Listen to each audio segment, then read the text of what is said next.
Hey guys, Pastor Jason here with Church Alive, and welcome to Take 10. Now, Take 10 is a journey through scripture sets or promises found in the Bible.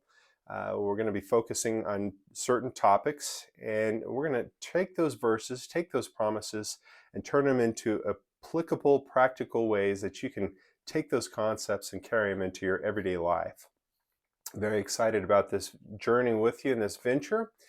And our initial focus is going to be the new creation, a concept presented by Jesus Christ himself, the new creation. And so if we're going to go talk about that subject, obviously we need to hear the words of Jesus himself. And these words are found in John chapter 8, verse 12. This is a promise found in the Bible. It says this: "Then spoke Jesus again to them, saying, I am the light of the world." Could you say that statement to a stranger? I am the light of the world. He that follows or habitually follows me shall not walk in darkness, but shall have the light of life. Such a powerful statement. Could you say that to a stranger? I probably felt much like a gut punch if you've heard that for the first time. And the reality is, we don't always think in concepts like Jesus thinks, with light and life and love. Generally, if you're going down the street and somebody asks, hey, do you know if you're going to go to heaven?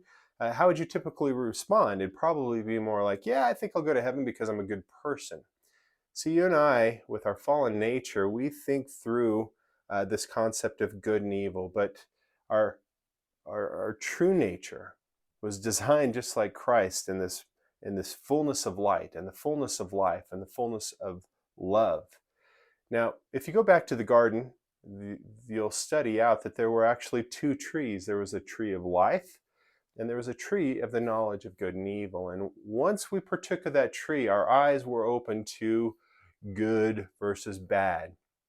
And so the question must be asked, which fruit from which tree are you eating from?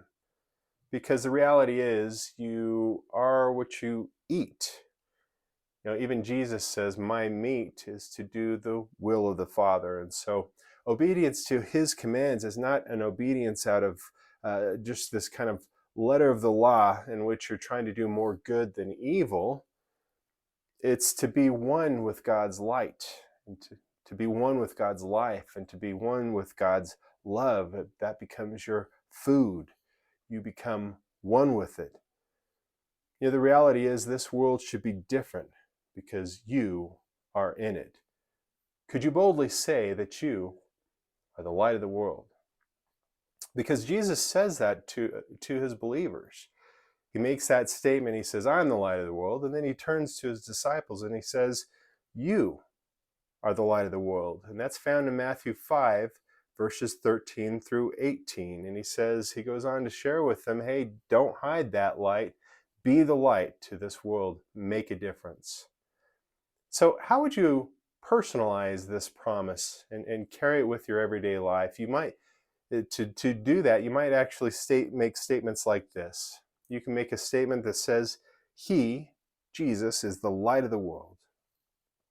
You can make a statement that says, I follow him, therefore I do not walk in darkness. You could make a statement that says, I walk in the light of life. Therefore, I am the light of the world as well. There's a scripture that says that our love is made perfect, and we have bold access in the day of judgment, because as he is, as Jesus is, so are we in this world. And the reality is, once he comes into our heart, he makes a new creation out of us by which we partake of that original tree of life, that life and that light and that love. We'll see you next week with our next Take 10.